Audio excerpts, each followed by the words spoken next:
As Iyanla Van Zant once said, it's important that we share our experiences with other people. Your story will heal you, and your story will heal somebody else. At Project Sleep, we believe that your stories matter, which is why we train people with sleep disorders on how to share their stories through our Rising Voices program. This Rising Voices podcast series features a variety of firsthand stories from people living with sleep disorders around the world. Each person's story offers unique and important insights. Welcome to Project Sleep's podcast. Project Sleep is a 501c3 nonprofit organization dedicated to raising awareness and advocating for sleep health, sleep equity, and sleep disorders. I'm your host, Julie Flagar. We're so glad you're here as we work together towards making sleep cool. On this podcast, all guests express their own opinions. While medical diagnoses and treatment options are discussed for educational purposes, this information should not be taken as medical advice. Each person's experience is so unique, which is why it's so important to always consult your own medical team when making decisions about your own health. If you haven't done so yet, please hit the subscribe button so you never miss a Project Sleep podcast episode. And if you enjoy this podcast, please leave us a rating or review wherever you listen so that we can reach more listeners and raise more awareness. Hello. I'm so excited to have Kristyn with us tonight. Hi, Kristyn. Hi everyone, and hi Julie. Hi. We're so excited to have Kristyn share her story with you tonight. Kristyn Beecher is a storyteller and news producer from Houston, Texas. She was diagnosed with narcolepsy at age 24, but had lived with symptoms for many years before that.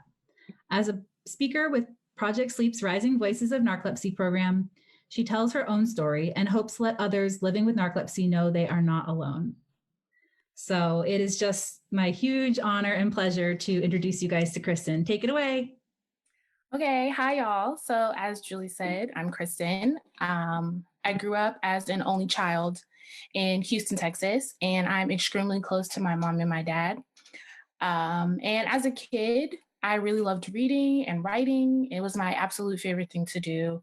From all of that reading, I was really able to learn a lot about Black history, and then a lot of history about other marginalized groups, and their stories just really aren't told in schools, even though these are people who really built the foundation of the country that we live in. And so it was then that I realized, wow, I really want to tell people stories because they're really important. And so I used to pretend that I was a news anchor because I was really obsessed with the news because they were telling stories, and I would take a newspaper or magazines or anything really with words on it and tape it up on the wall and sit in my chair and pretend that I was reading the news like a teleprompter. And that's really carried into my adulthood. Another thing that really carried into my adulthood was being goofy and funny. That's like how a lot of people describe me. When I was a teen, trying to figure out what kind of woman I wanted to be like, I had all of these different people in my mind. I was really like Michelle Obama and Nikki Giovanni and Oprah. And I really like female rappers. I think that they're unapologetic women who just say what they want to say and really want to do. And I really was at the time like the biggest Nicki Minaj fan.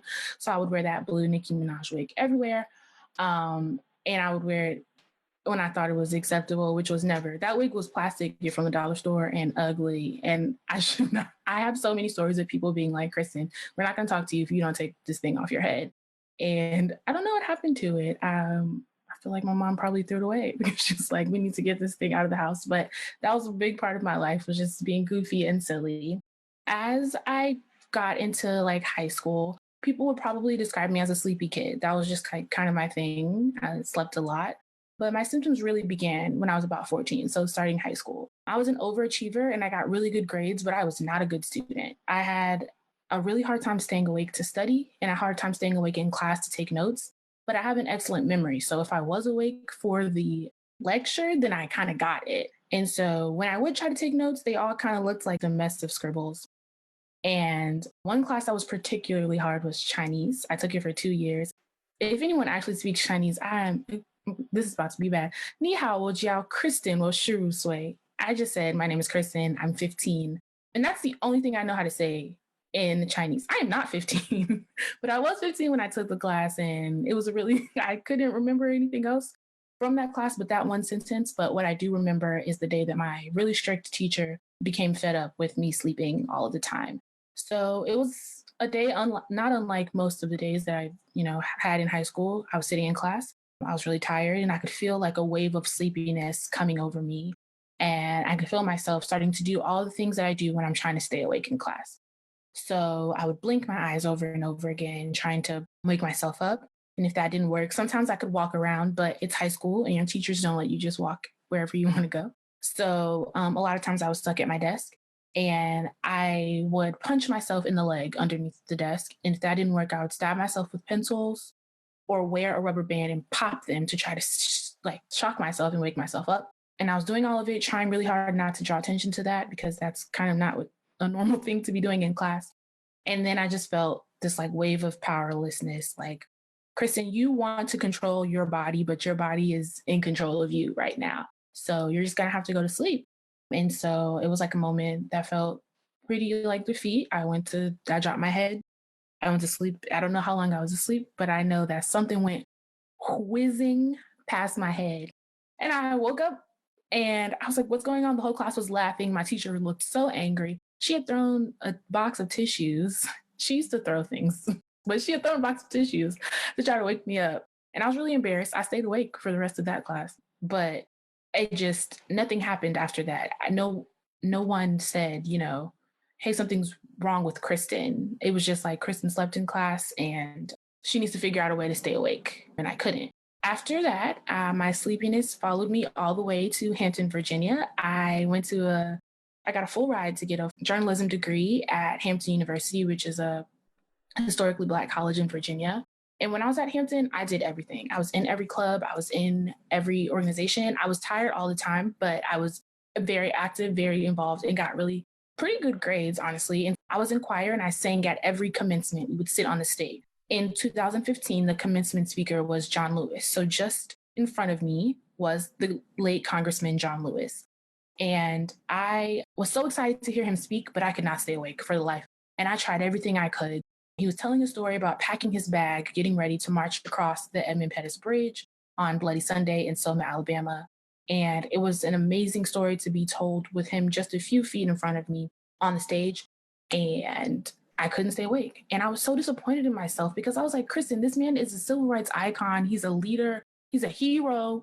He's literally fought for your rights and you can't be bothered to stay awake. It's like, what's wrong with you? You sleep through everything and why can't you just get it together? I just remember that moment and remember that feeling of being really angry with myself.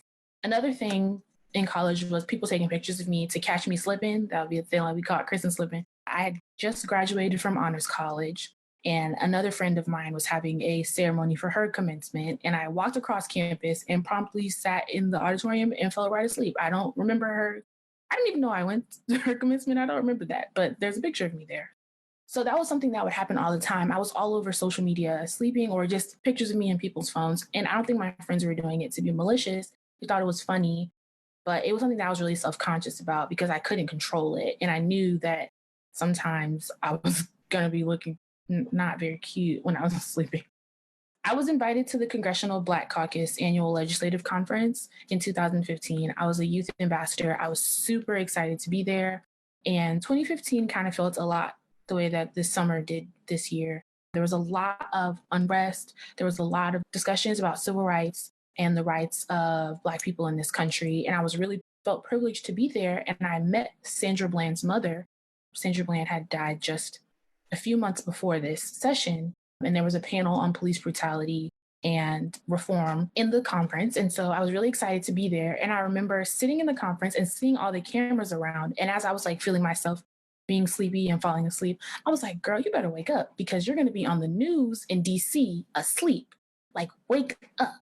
And I couldn't. And I was just like so upset with myself. But I slept through it. It happened and I left. And I don't know if I was on the news in DC, but I do know 2 years later, I started getting all these texts like, girl, you're famous. What's going on? And I'm like, what are you talking about? Well, all of those cameras were for HBO and they were shooting a documentary called Say Her Name, The Life and Death of Sandra Bland. And so it was a screen grab of the documentary. And I don't look like I'm sleeping, but I'm definitely sleeping because that's not my natural head position. That's me trying to make it look like I'm not asleep in public.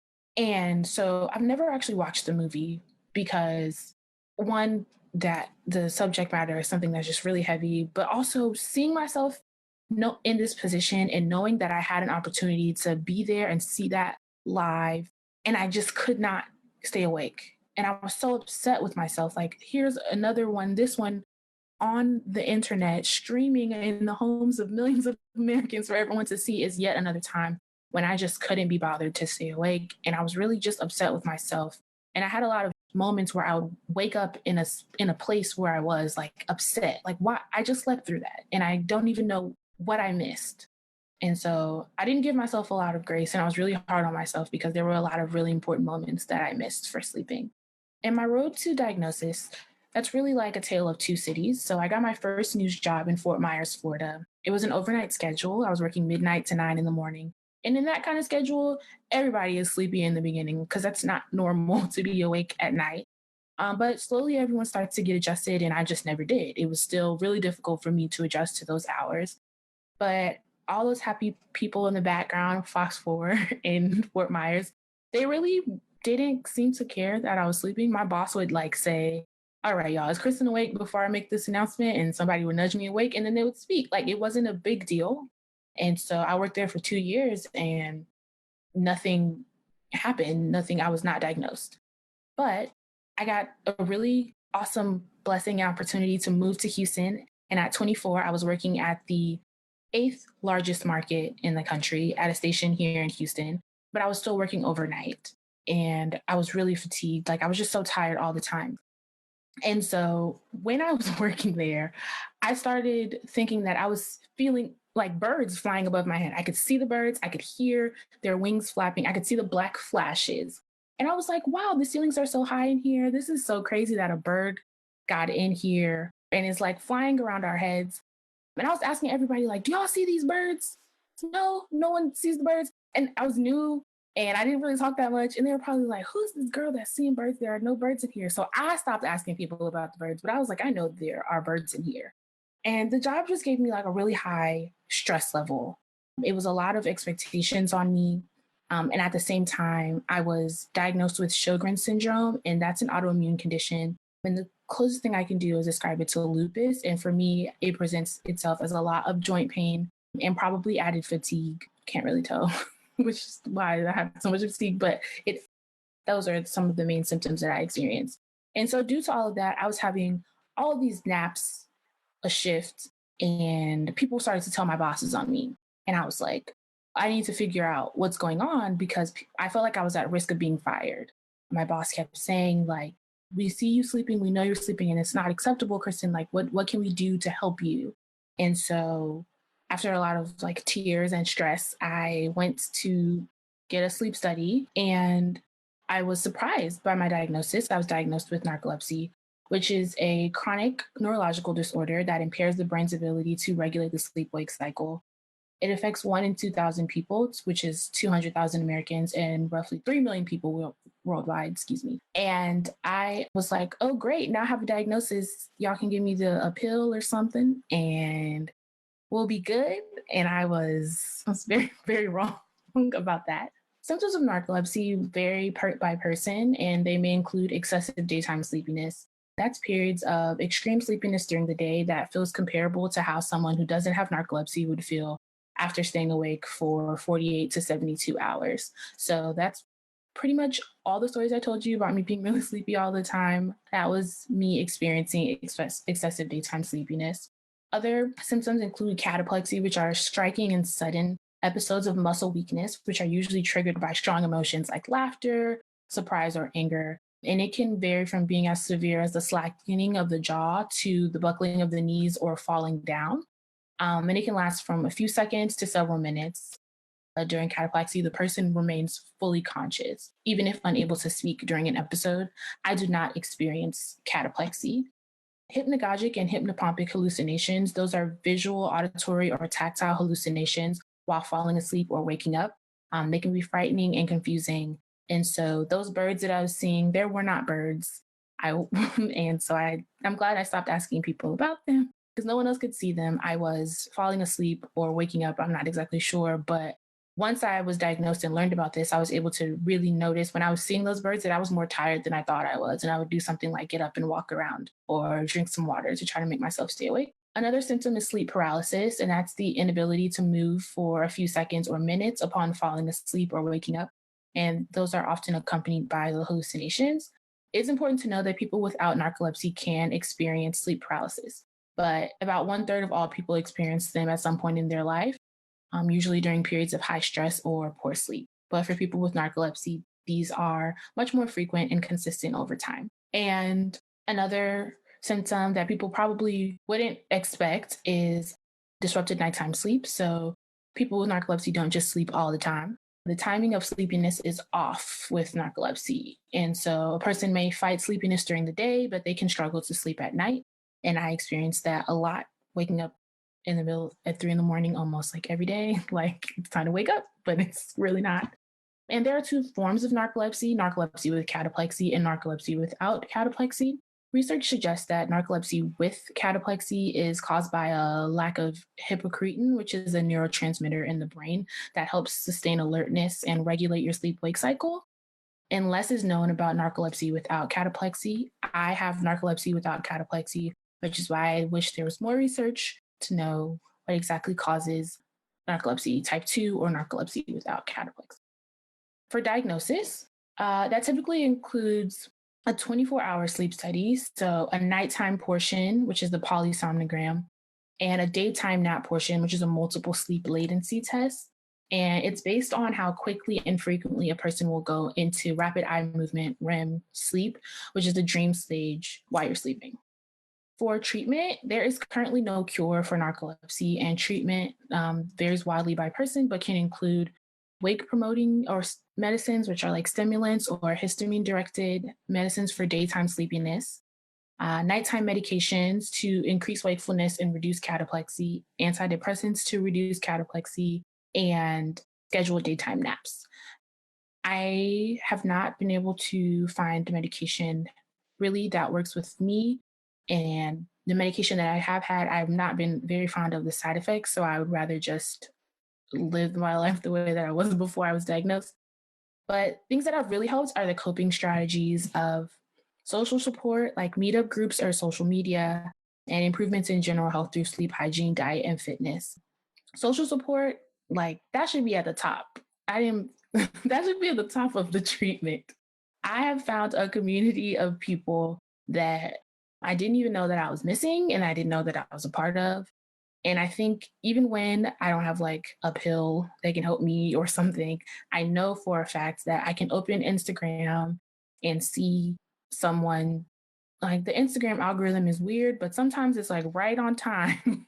And I'll open it and I'll see someone posting something that just really affirms the fact that I'm not alone and really helps me to realize that there are people who are living and making their way through with narcolepsy, and I can do it too, even if I'm feeling defeated.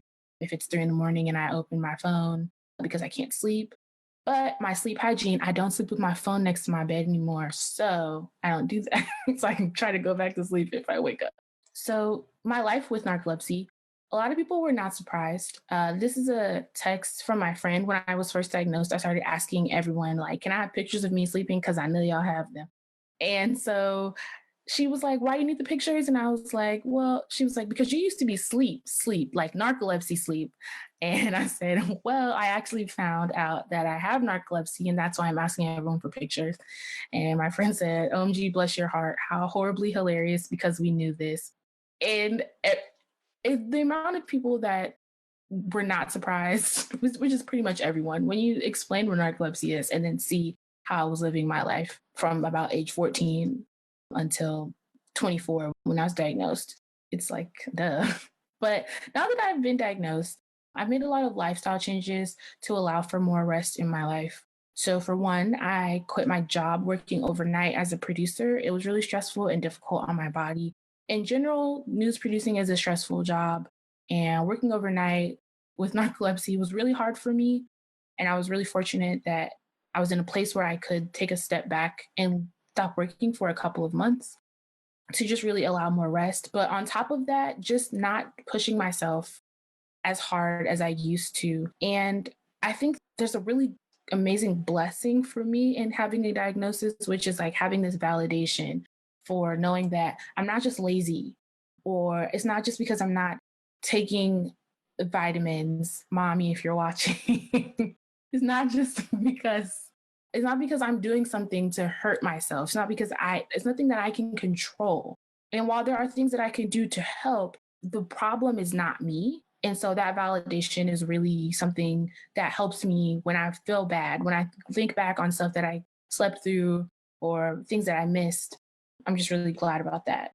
And so for the future, I don't know what the future is going to be like, but I just know that I had been fighting something that I had no clue I was fighting for so many years. And so that made me like a secret warrior. So now I'm like a warrior and it's not a secret. So I know that there are so many people with chronic illnesses who are so strong and they can do so many things. And like following these people on social media, I know that what the future holds for me is something great because of low awareness and even among the medical community. There's an average of 8 to 15 years between symptom onset and diagnosis. And it's estimated that a majority of the people with narcolepsy are currently undiagnosed or misdiagnosed. So for me, I was not diagnosed for 10 years. I was always so tired, but I thought that was normal. And I thought that everybody felt like this. I thought that I was in college and that's normal to be tired, or I'm working, it's normal. And so I thought that I just need to push myself to work harder, to keep grinding. And I didn't know what sleep health was. So I had no clue absolute how just unhealthy that I actually was.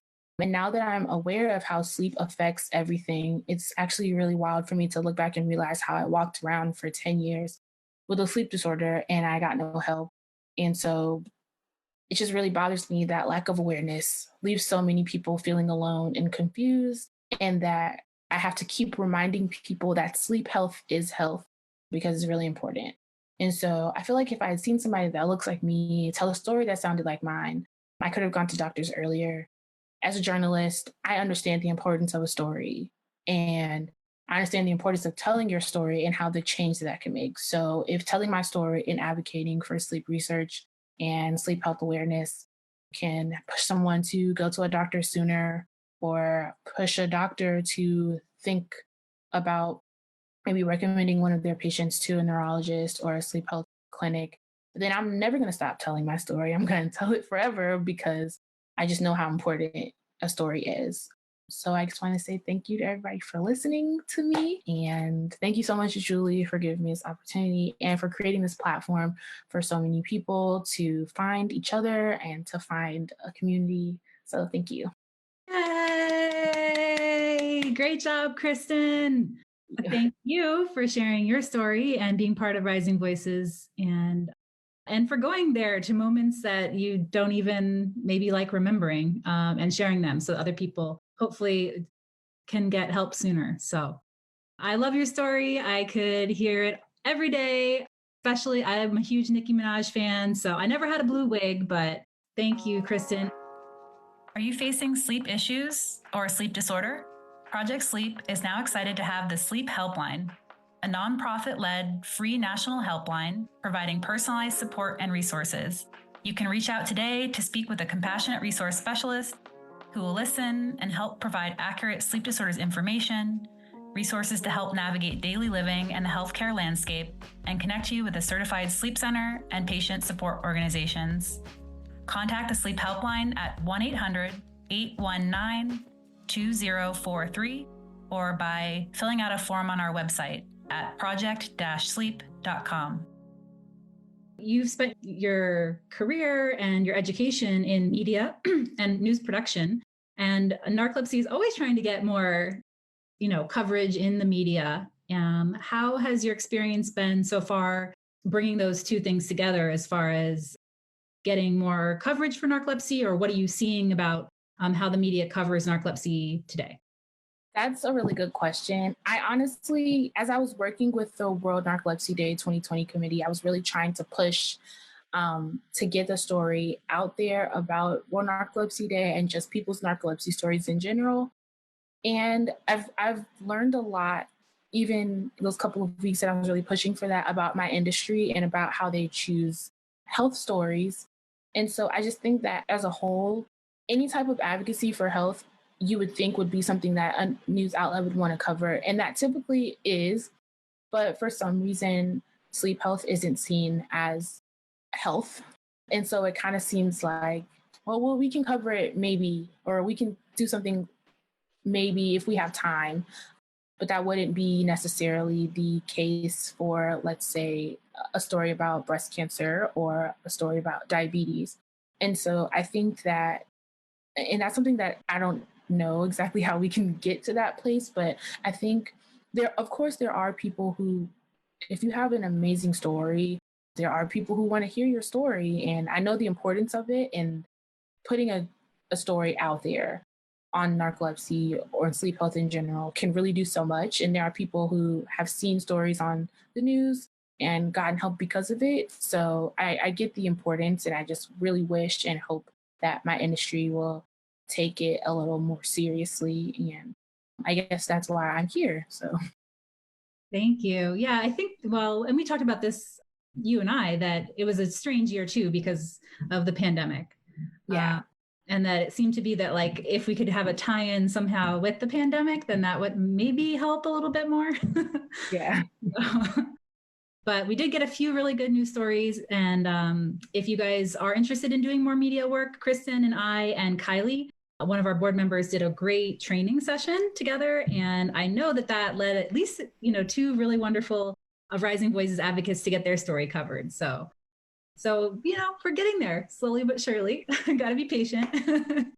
But thank you for, lending your perspective. I remember when I first saw Kristyn was in news production and going to do Rising Voices. And I thought, this could be very convenient.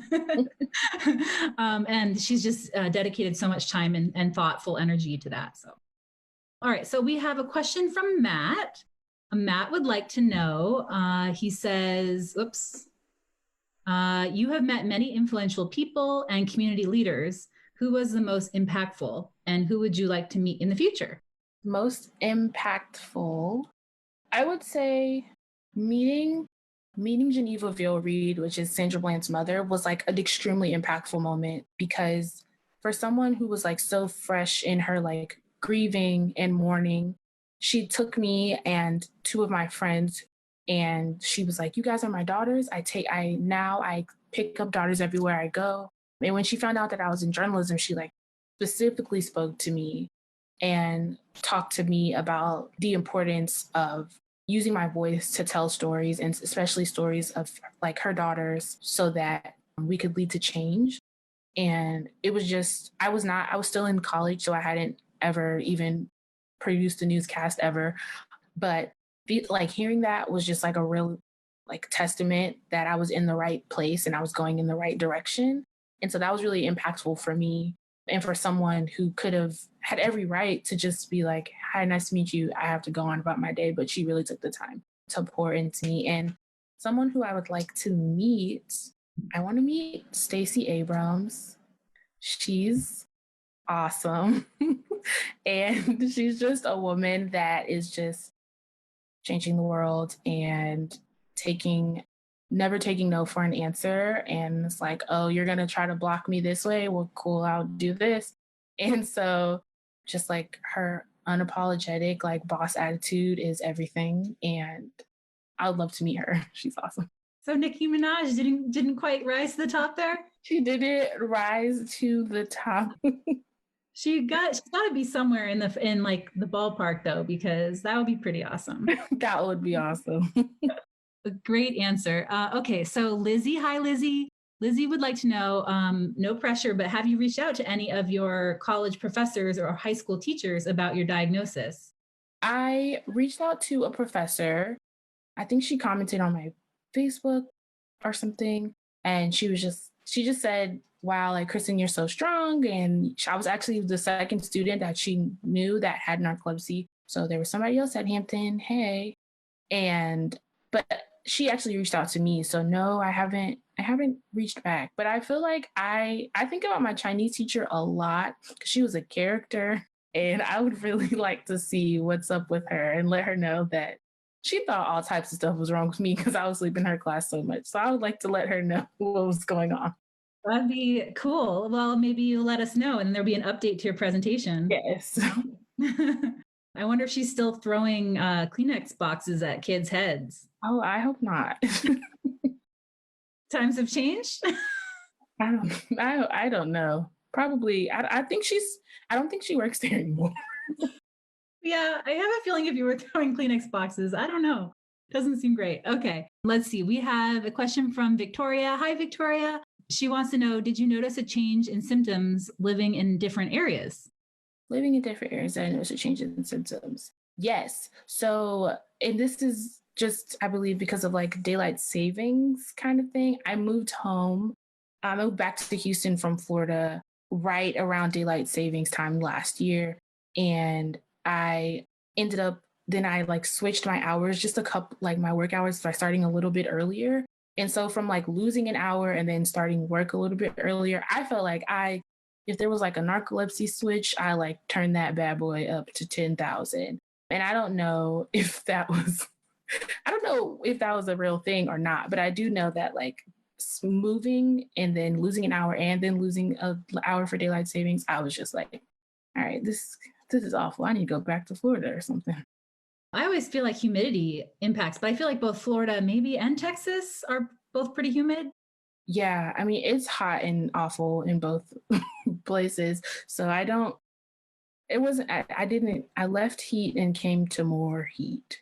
So, Okay, Matt would like to know, is there a suggestion for young storytellers for approaching news professionals to get their stories heard?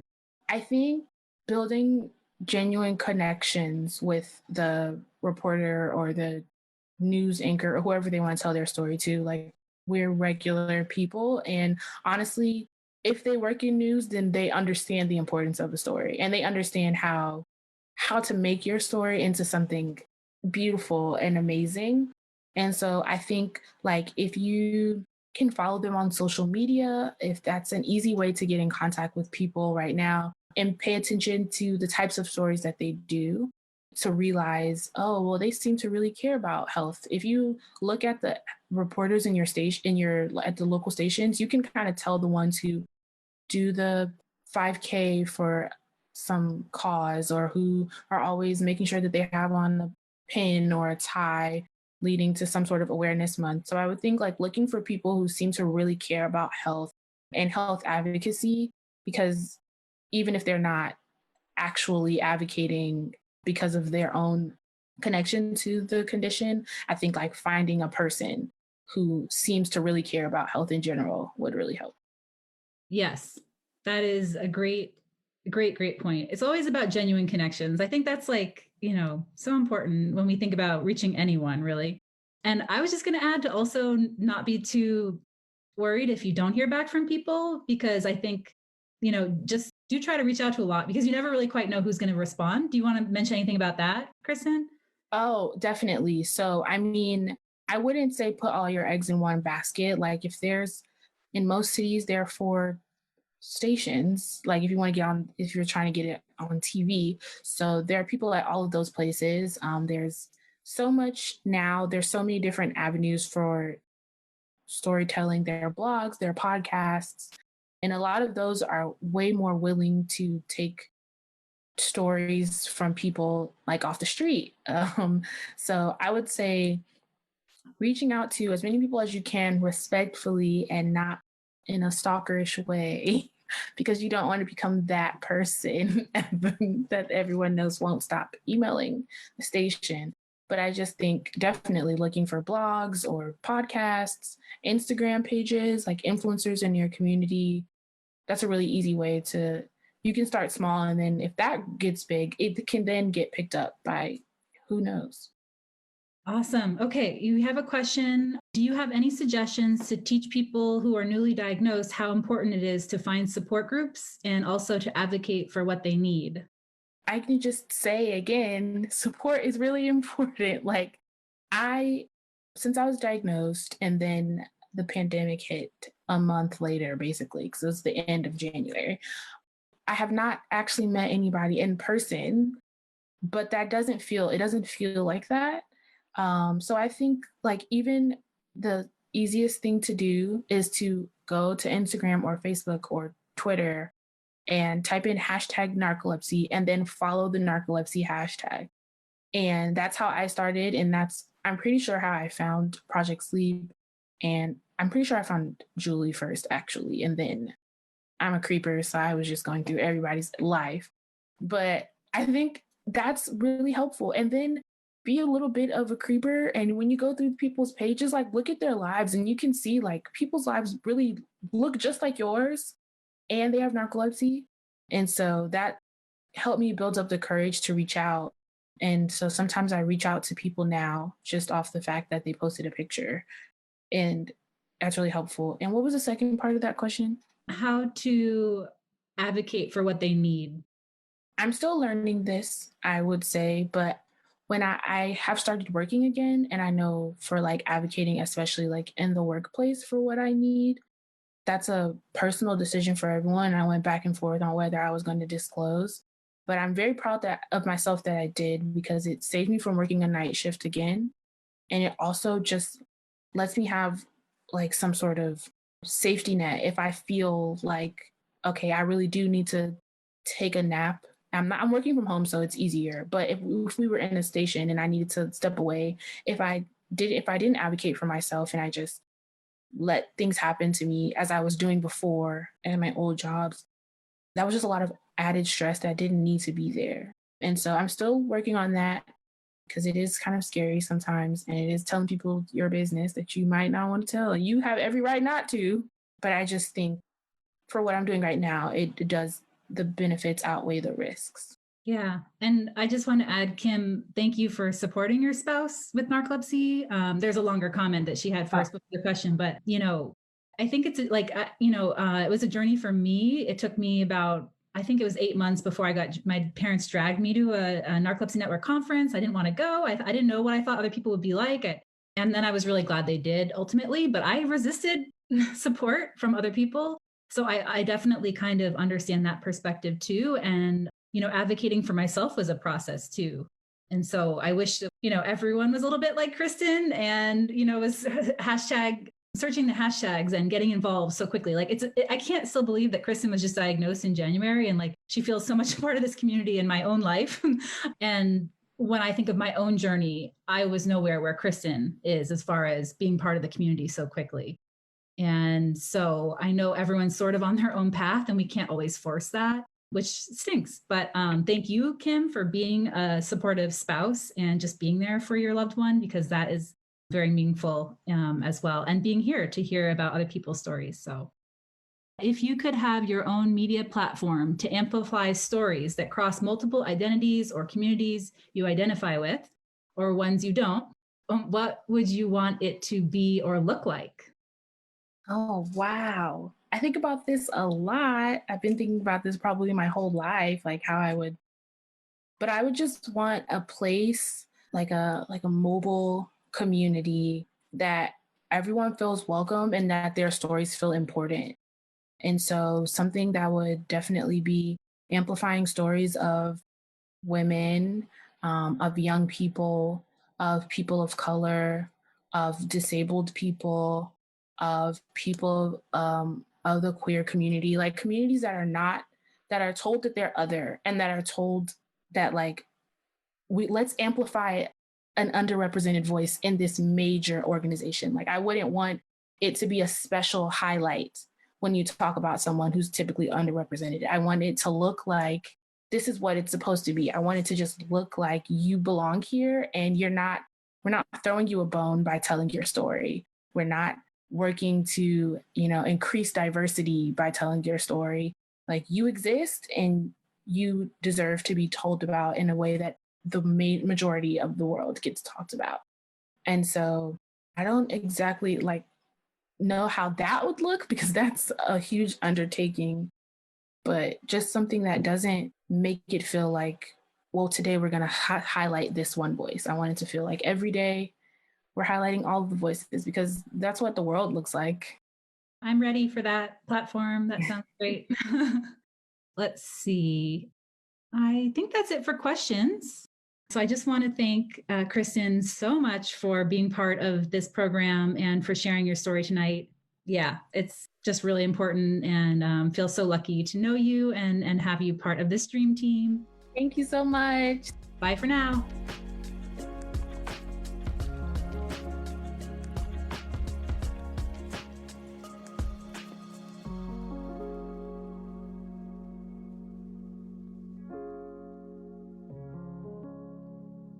The Project Sleep podcast is produced by Carver Sound Productions. For more information on podcast production services, visit carversoundproductions.com.